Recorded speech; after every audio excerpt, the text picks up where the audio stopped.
Uma disputa que deixou as páginas políticas e tomou as páginas policiais. Um plano maligno que terminou com a morte de 2 inocentes, entre eles o prefeito de uma cidade aqui próximo a Curitiba, Piên.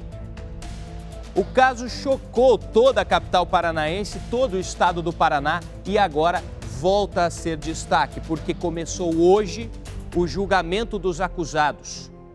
Um técnico de segurança foi morto na época com um tiro na cabeça.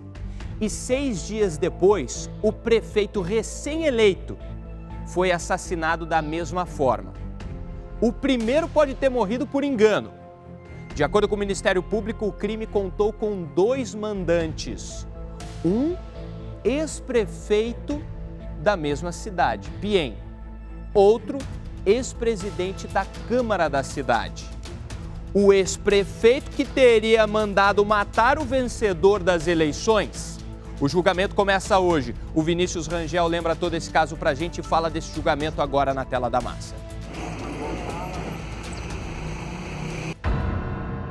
A cidade pacata, de pouco mais de 13 mil habitantes, está prestes a relembrar um dos piores capítulos de sua história. 2 crimes que chocaram a sociedade e nunca foram esquecidos. Foi um susto, porque todo mundo ficou apavorado com o fato que aconteceu, né, por ser um prefeito, né? Nas ruas de Piên, falar sobre a morte de quem foi eleito democraticamente para cuidar da cidade ainda é difícil. Muita gente, por medo, prefere não tocar no assunto. Então, eu prefiro não falar nada sobre esse assunto, tá bom? Rosilda, irmã de uma das vítimas, hoje convive com a dor da perda e o vazio da saudade. Dói bastante. A gente tem uma ferida aqui dentro que ela nunca vai ser curada, né? Até hoje é inacreditável o que aconteceu, a maneira que aconteceu. Parece um filme de terror, parece que a gente vai acordar e que isso não aconteceu. A gente fica dizendo por quê, se perguntando por quê, né? Mas agora nós temos que enfrentar. 8 de dezembro de 2016, PR-420, quase na divisa do Paraná com Santa Catarina. O técnico em segurança, Genésio de Almeida, é morto por engano. O senhor Genésio sai da casa de sua irmã em Piên para se dirigir a São Bento do Sul, cidade onde ele estava trabalhando. E quando ele está passando próximo ao trevo de Trigolândia, é abordado por uma motocicleta que efetua disparos e simplesmente o executa. Uma pessoa que não devia 1 centavo a absolutamente ninguém, que nunca teve problemas com a justiça, essa pessoa foi sumária e friamente executada por um completo desconhecido. 14 de dezembro de 2016, também na PR-420, entre os estados do Paraná e Santa Catarina. O prefeito eleito com 4.232 votos em outubro, José Loir Drevik, é assassinado com um tiro na cabeça. Em menos de 1 semana depois, outra pessoa é executada da mesmíssima forma, quilômetros um pouco mais para frente, na região da fronteira entre Paraná e Santa Catarina. Quem é essa pessoa? Era o prefeito eleito Loir Drevik. Qual era a coincidência entre os 2 casos?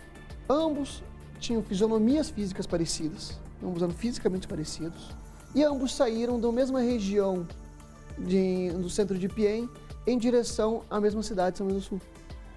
Ocorre que os executores, o executor do segundo crime, que é o executor do primeiro crime, na primeira data ele acreditava que a pessoa que ele seguia naquele dia era o prefeito eleito, Loir Drevik. Em 2017, a Polícia Civil concluiu que foi crime de mando e chegou até o principal autor, o ex-prefeito de Piên, Gilberto Dranca. Um desacordo político teria motivado o crime. Um crime de mando motivado por desacertos políticos na condução da nova gestão da administração pública municipal. Então seria essa a motivação que levou a toda essa arquitetura diabólica que culminou com 2 falecimentos de inocentes.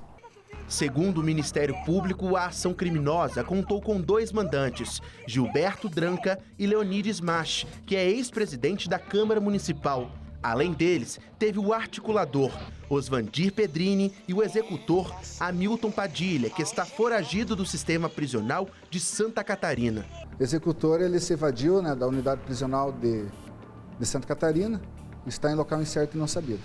A polícia, através dos seus órgãos de inteligência, começaram as investigações e conseguiram, de maneira muito clara e evidente, científica, comprovar a autoria, né, desse bárbaro crime.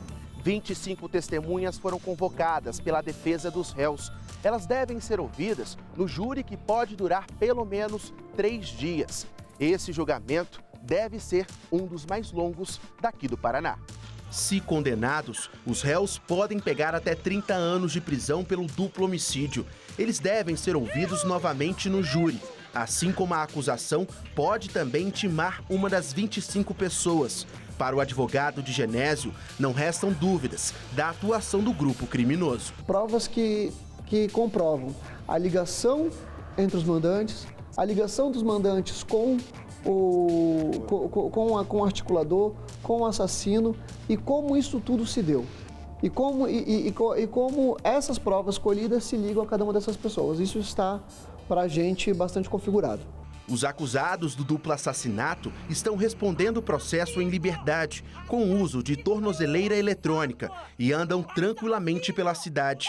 Para a irmã de Loir, a condenação de todos eles é a certeza de que esse caso não passará impune. Então, o que nós podemos fazer agora é pedir justiça para a gente poder descansar e para eles também poderem descansar onde eles estiverem, né? Porque eles não mereciam morrer dessa forma. Por mais que viesse alguém pedir perdão, que isso jamais aconteceu, eu nesse momento, hoje, Rosilda, não conseguiria perdoar.